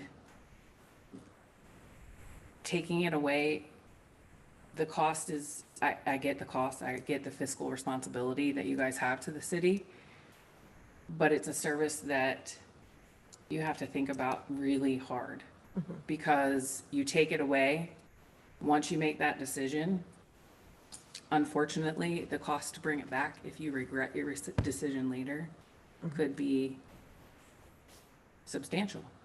Now, furthermore, though, if council decides we can't afford it and Bear County decides that they need us to stay open and they fund us, but they're, well, obviously, if they provide the funding for us to stay over and take over that cost, we would have net stayed open and basically picked up a big customer In a to be able to fill it perfect there. world, if we That have would be the funding- ideal situation, Yeah. right? So Absolutely. we have a situation where we have to, and that's why I don't want to make this decision. We're not making the decision. I want to be careful that we're not making the decision gambling on a result. We have to make the first and primary decision is assessment of the quality difference and the assessment of how much that quality difference is worth, so that we can be responsible to our citizens in making the right financial decision. And if that decision is to stay open, then it's stay open. If that decision is to shut down, now we kick it to Bear County and they have to decide one or the other. And whatever they decide is what we'll have to live on, either Yeah. going with that contract or them saying, you know what, we see the value in keeping that open, we'll fund you. But Yeah, we won't have control at that point. we won't have control at that point. Has the control. Right, right. It's not like we're voting, yeah, we agree, let's authorize you to do number two. That's not the choice. The choice is Yeah. figuring out whatever. So, but if it ends up in option number two, that is an ideal world for our Helotes dispatch and survivability and fiscal responsibility for the community, because it has the same financial impact as if we shut down and go to Bear County, except that we would be open. Okay, so continuing on that, knowing that if we make this decision, then we turn it over to Bear County and they're going to decide from there, and we would not have any choices at that point. So my next question is, if Bear County decided that they wanted to just shut down, what would happen next, specifically with the employees? They would be out of a job.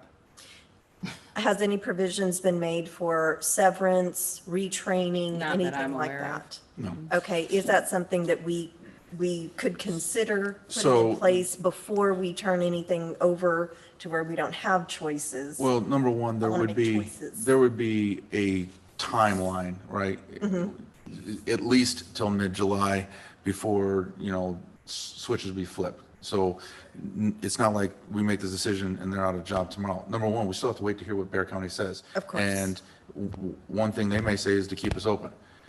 And if they don't, then there's still a time period of programming and dealing with the transition at that period, of which they would maintain, and at least they would have a time frame of which to prepare. I do know, while we don't have any severance paid, or while we don't have any retraining or retooling, we do have knowledge that they are a highly desired skill set, and there are jobs available out there. And we have seen some people leave and get jobs in various other systems. Bear County is desperately looking for, but there's also some people who say, well, I don't want to work at Bear County or whatever. Yeah. And so I understand that, but there are, and we will commit to working if that worst of worst situations, if Yeah. you will. We certainly will work with them to help the best we can to assist in that situation, but we don't have any Okay, but, formal program established. okay, could we put something in place before the step goes to, okay, we make the decision, we're going to go with Bear County, and now Bear County's making decisions? Is there anything that we would be able to put in place ahead of time? No, we have no time to put a, Okay. because, and the reason being is, we have to buy, somebody, us or Bear County, Yeah. has got to buy councils, Yeah, like next week. yeah. And this I is remember why I'm from the hoping to workshop find we out. discussed that. I'm waiting to find out tomorrow if we're on the agenda for next Tuesday with Bear County. Okay. Okay, and I'm hoping that we are on that agenda. There's a possibility it might not be till May, their first meeting in May. But either way, our decision has to be independent. And part of the reason that I'm hearing from county commissioners and county management office is that they now realize that while this is a great thing to talk about, and they didn't jump on that when we were talking about it last year in October and September and August, that we're down to decision 30 right now. And therefore, they're like, oh, we may have to fund this because otherwise they're going to be without service, and we can't go even one day without service. That is the language that is being used. Once again, I want to focus and bring us back around to determining what our perception of the quality difference is and what that's actually worth, dollars and cents, because that is where you have to base your decision on. Yeah, and I understand that. I mean, if you looked at this just dollars and cents, and that is absolutely it. Right. Then this would be no brainer. But Right. it's not just dollars and cents. It's quality, it's people, and the level of service that the citizens are used to. So all those things are important to consider. So I can tell you that our dispatchers are emergency medical dispatch certified. We are emergency fire dispatch certified, and I have been working on getting us emergency police dispatch certified. Okay, I've halted that for now because it doesn't make sense to spend Yeah. that money if, Yeah. depending on y'all's decision. Bear County does not offer any of that.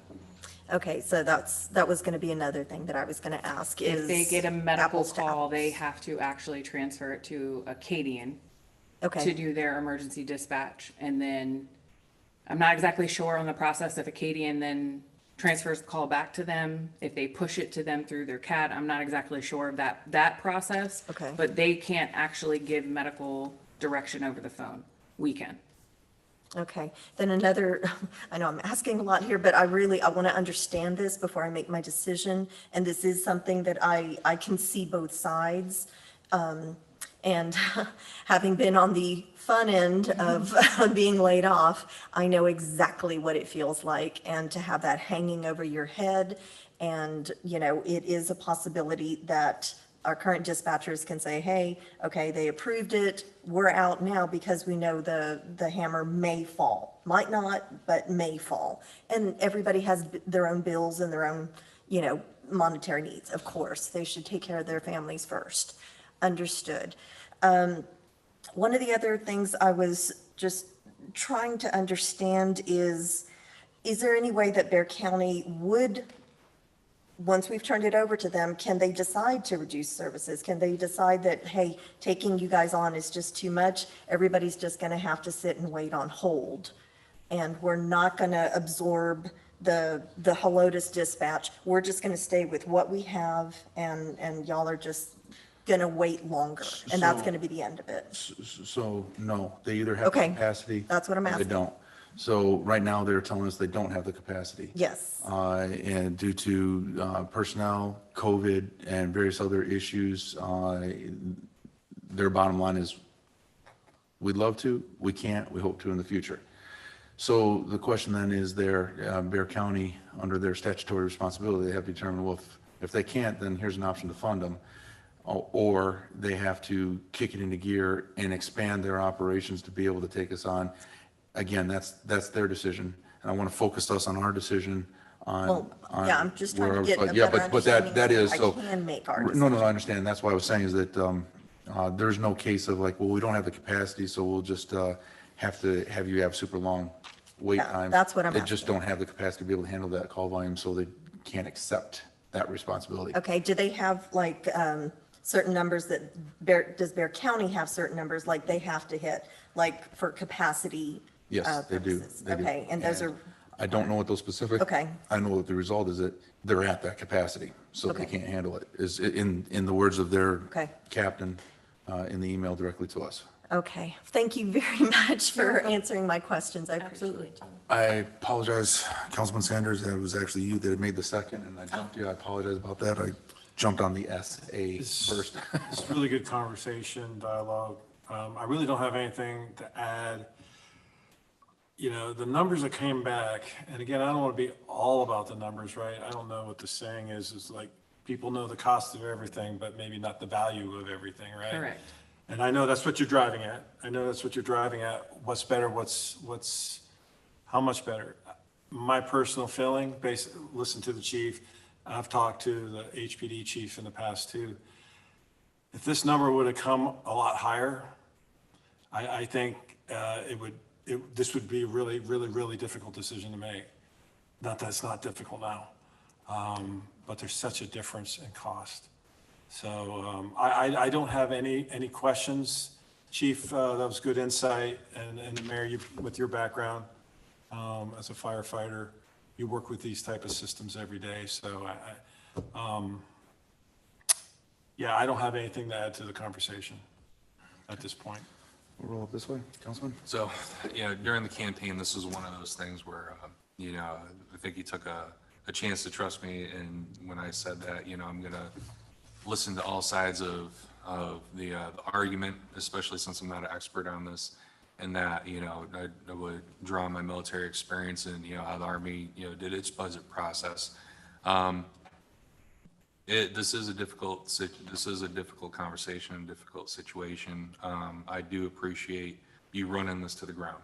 The majority of this conversation tonight is not new to me. I've met with department heads during the campaign, been filled in along the way, and what I'm presented with here, what we have in front of us in council, makes the case that what was started 12 years ago, there was a good attempt, but that the needs have changed, the times have changed, and I can tell you that along the campaign trail almost 11, 12 months ago, the value of the Helotes Dispatch Center was, I would say, on par with the same level of need as more law enforcement.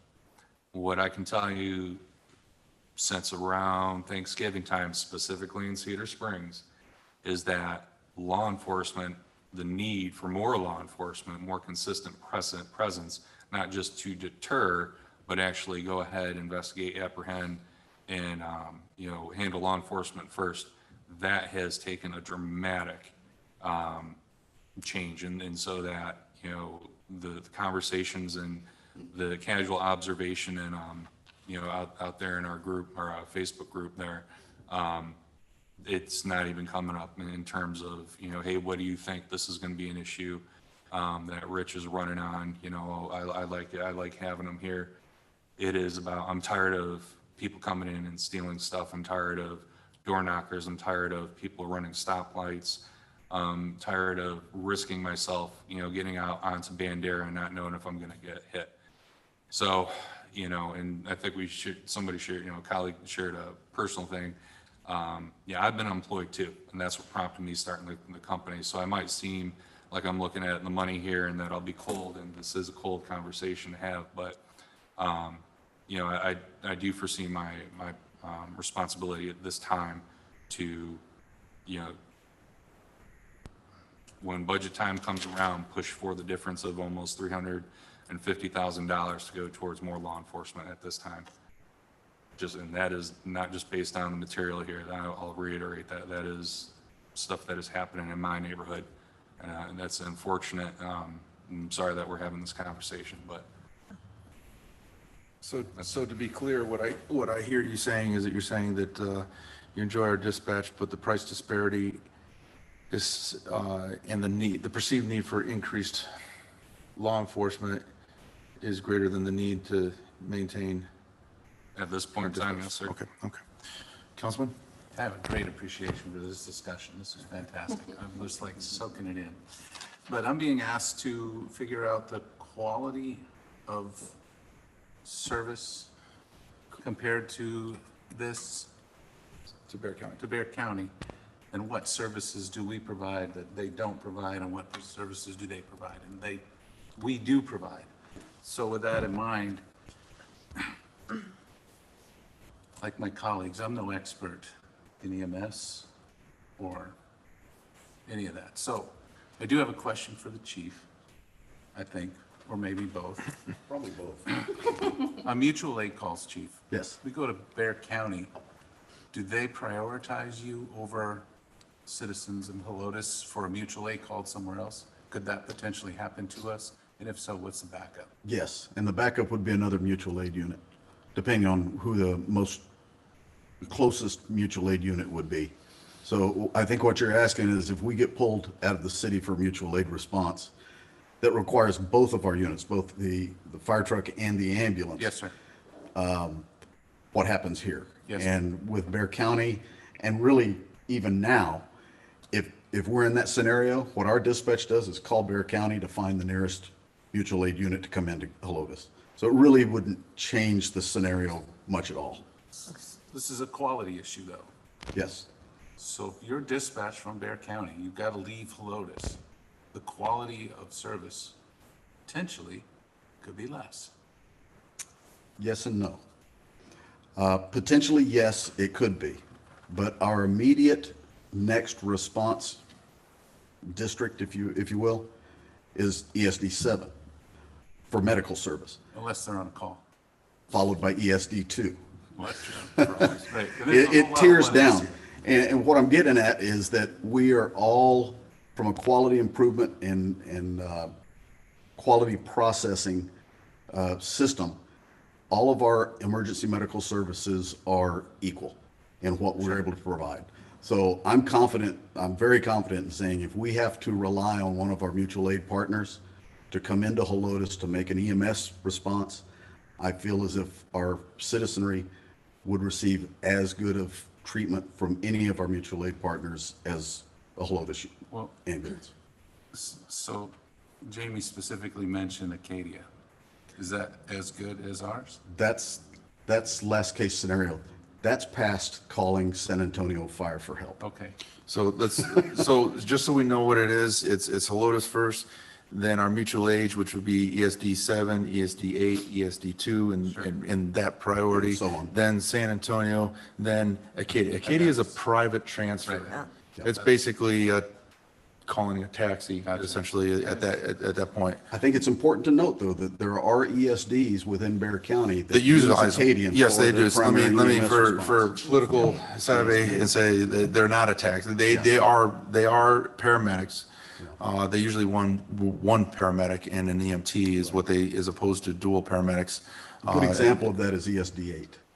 But if we ring down 4 medic units for assistance in Helotes, mutual aid assistance in Helotes, it goes ESD 7, ESD 2. Probably after ESD 2, we'd go straight to San Antonio. And I think it'd be a while before we would run out of potential help from San Antonio before we'd get to Acadia. Gotcha. Okay.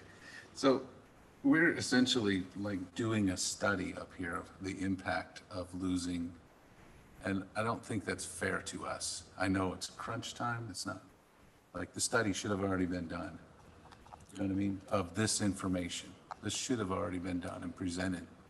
Like, I'm having to figure out and do a study right here with half of the players. So it's not really fair to me. So making this decision now, just to what it is to negotiate, right? Like, just pure dollar amount, right? That makes it, like, I have to support that just because of the dollar amount. I gotta support the negotiating factor.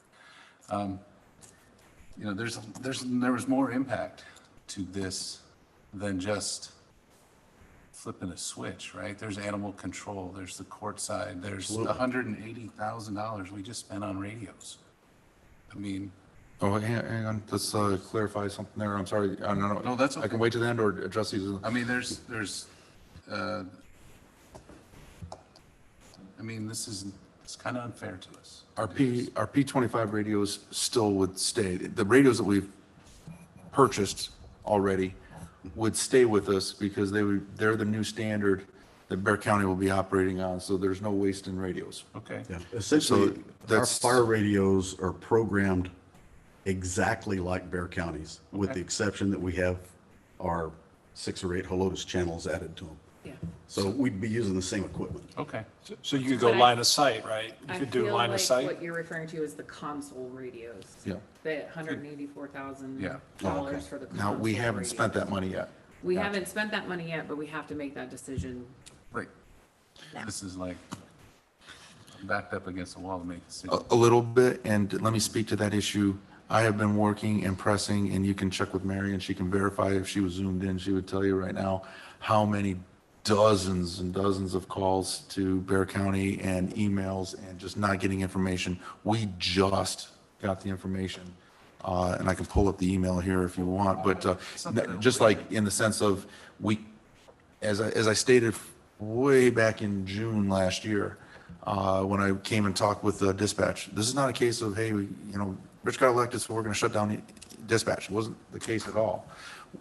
The first thing you have to do is be able to find out what the alternatives cost before you can compare. And I think like Councilman Sanders said, if Bear County's price tag was $475,000 and ours was $500,000, we wouldn't even be having this conversation, right? It's no difference. When it's a third the cost or less than a third of the cost, we're forced to have that conversation. And I'm gonna, like, to that point, right, I'm on board with having that discussion, like, for you to go have that discussion. That's where I'm at, and I really appreciate your comments in the beginning about how this was supposed to be a moneymaker kind of thing, and kind of, One of something that was, Not money maker, are you but- finished? Yes. I have something. Please. That I wanted to follow up on. The fact that it took you said you've been working on this about 9 months, and one of the biggest issues you had was dealing with Bear County and just getting the issue, so I guess my point is, and I think this is the other reason that I remember we went and we got our own dispatch because we were having problems with Bear County. And it just came back to me when you were saying that. So now we've gone to Bear County, for example, say we decide to just forget dispatch and and then I think those problems are gonna crop up again. You can't get in touch with Bear County. They won't answer your calls. They won't, whatever. But this is dispatch. This is very important. We need to get this, we need this information right away. We don't need it 9 months from now or even 2 days from now. We need it now. And if they're that incommunicado with just giving you this information, I'm not really sure I want them to take care of our citizens' lives. Let me clarify why there was a delay in that information. First of all, we were approaching them. I took the previous dispatch supervisor with me and Marion. We went to meet at the facilities, which, by the way, are massive and impressive technologically. The redundancy is beyond my capacity to even comprehend. But we were in discussions of possibly looking at and doing a study on being a substation or contracting out to them. We were exploring all this back then when we had plenty of time and we knew that P25 was in the future sometime, so we could have all this information well in advance. When they said, no, we're not going to look at that, it's not really going to be an option, okay, we kind of settled down for a little bit and just realized, we're just going to keep things as they are, status quo, and keep exploring the P25 system.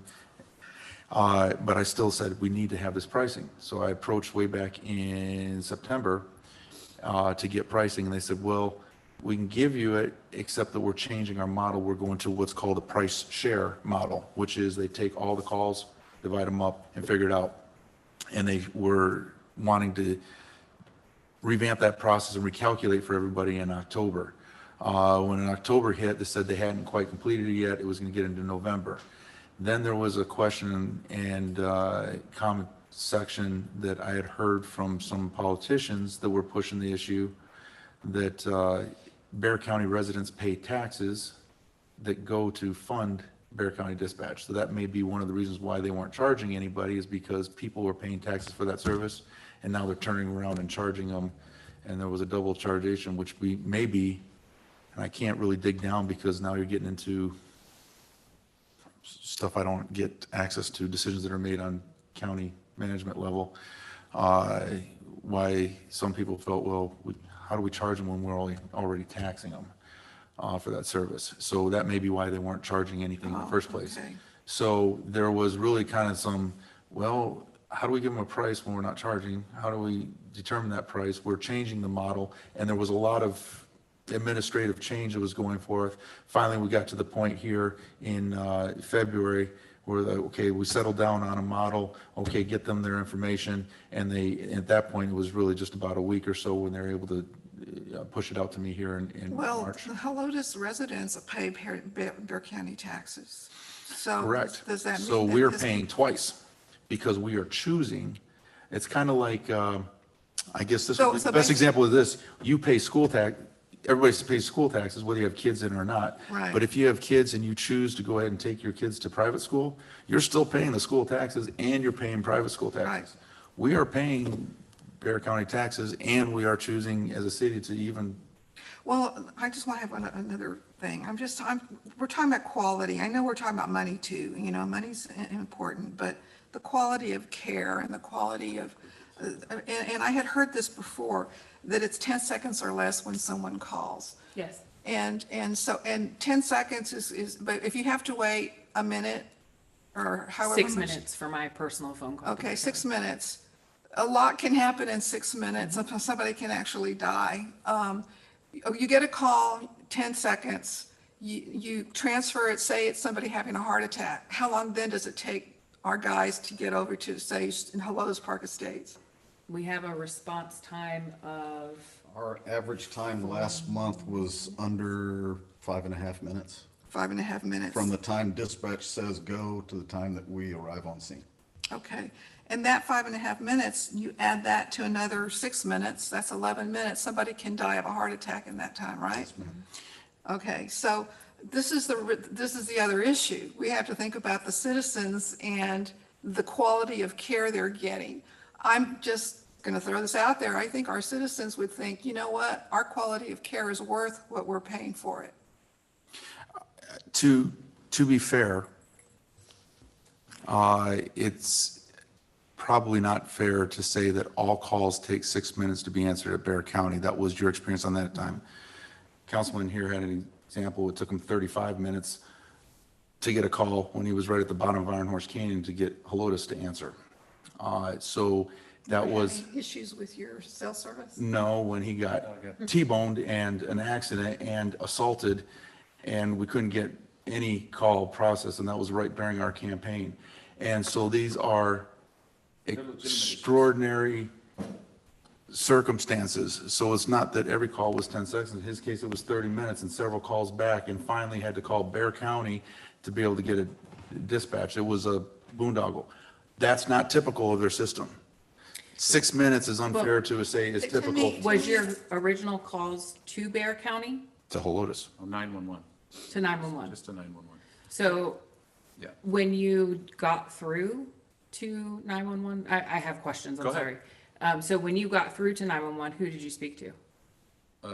A dispatcher at Bear County who directly transferred me to Helotes. So Helotes? And Officer Mills was at my vehicle within 2 minutes. At that point, But it was the boondoggle to get to that point. And, Do you think, and it has nothing to do with your cell service? well, so, yes, but it's not, this isn't the appropriate place to talk about that. the point is that you will have calls, I don't care what system you are, in San Antonio is the same way. Yeah, we're talking average times. Yeah, you have to talk average, every not single this call one is time I average. It's called, it was average. 20 minutes. This one time I called, it was 6 seconds. Well, this is better. But the next call, instead of being 6 seconds, was 32 minutes, and this one, the next 100 calls were 8 seconds. So you have to take a look at average calls, and that's why I talked with some police officers, that's why I talked there, and that's why we have perceived quality, and we have to take a look at, once again, is our system better? I will stand behind our people 100% and say that our system is better. Our people are better, they're quicker, and part of that is because we are very small percentage of our capacity, as evidenced by the fact that our call volume only costs 145,000. We could, and when we talk, we could handle 3 times the calls without adding any additional people on. And that's part of what the benefit to Bear County to fund us would be, is to say, wow, you have that capacity, we can fund you, now you can take off ESD 7, ESD 8 and all this, et cetera, and provide them some relief to handle their other areas. That would be my selling point to them to fund us at that point. But there'd be no reason for them to fund us if we're already staying open, right? So again, the conversation has come back to, we have some suppositions about what we hear. Oh, we're better and Bear County is terrible. To be fair, and no disrespect, a lot of that is coming from in-house, right? We're better and they're terrible. When you talk to people that are under that system and are on a regular basis, they're police officers that have been under both. There may be equality, but it's, in their words, not that much measurable. Yeah. Transfer of calls can take time both ways. It does take time when transfer between San Antonio and Bear and San Antonio as well. We have radio channels in there, but either way, we have to take a look at what systems the fire's on. They're still gonna be on 2 different systems. And we have to take a look at the total amount of, just the value that we place on it. And what we could do with that. $350,000, if we translate that, we could pick up 6 police officers. Yeah. Which is a massive increase of what we'd actually have. And the question there comes in, do we have people answer the phone, or do we have people available to be able to respond? So, yeah, we answer in 10 seconds, but unfortunately, we have nobody to respond. And it takes 35 minutes for somebody to get there. Or it took 30 seconds to answer, but we had somebody, there in a minute and a half because we had extra people patrolling the area. Yeah, that's one of the things I was thinking of, because I know Shanefield, Gollum Road, Helotes PD kind of is always there because there's always accidents. So I know that area is tying up police officers like constantly. So who's patrolling the rest of Helotes? Nobody. While they're there. So having additional police, I know, and my neighbors are definitely. I get calls from Brycewood all the time. Yes, I'm sure Construction you people do. flying down flying down the road, endanger kids. Well, I was getting run over. but we've also had more break-ins. We had a car theft, so like it is a concern to have more patrol. Can I add to that? Please do. So, I respect my colleagues', opinions here, but more to the point in terms of what I brought up earlier, deterrence. All right. And that's based on, prior career I had. The fact that since we took office, we've already had fatalities involving excessive speed and just improper driving, If we want to put suppositions out there and make some estimates, what factor played into that, for example, on a personal note, I know when I go down to the beach with the kids, what cities I need to be exactly at 35 and where those police are. That's a deterrent. And when I drive going around business errands, whatever, with the kids, very infrequently. At this point, it's not markedly noticeable that we have patrol presence in the city. So I don't know what level of deterrence is, and I understand that there's concerns in the level of quality, and somebody, yes, I agree. Time is a factor when somebody needs their call answered and a response taken. But like I said earlier, I think it's at a point now where the people that obviously reach out to me, they want more law enforcement, and that money I'm looking at right now, without even seeing the budget and what we have in sales tax this year. I place a value on the deterrent effect as well, of more patrol officers out there in the streets. Not necessarily and I know it's illegal, you can't do a ticket quota, but just seeing them out there. Yeah, I know There's a value to that's that. that's what my neighbors are asking for. They're like, we don't see them because everybody has the Ring cameras, and they're like, nobody passed by. I've got the camera. I can see nobody's been by. And I'm like, yeah, check on Gollum or Shanefield. I bet you that's where they were. So I'd like to point out that what you're voting on tonight Yeah. is not this, but to whether or not to authorize me to commence Yeah. negotiating a contract, which would be either for Bear County or for them to decide to fund us. Whatever we're able to come up with still has to be brought back to you for approval. So it does not, the ink isn't written until you guys approve whatever deal it is that I can bring back for whatever services. So please keep that in mind. What you're voting on tonight is whether or not, based upon our finances and our needs of the city being in additional police officers and the cost between the two systems, do we say, yeah, that cost differential is too much. We need to negotiate something different, whether it's A or B, and then authorize me to do that. Is there any other questions or discussion? Okay. With no further discussion, all in favor of authorizing the mayor to commence negotiating for an interlocal agreement between the city of Helotes and Bear County for the provision of emergency and non-emergency dispatch services, say aye. Aye. All opposed? Okay, and one abstain? Yeah, I'm going to abstain. Abstain, okay. 4-0-0, okay, motion carries. Okay. And with that, it had better not be 1:45. With that, we will adjourn. The time is 9:02.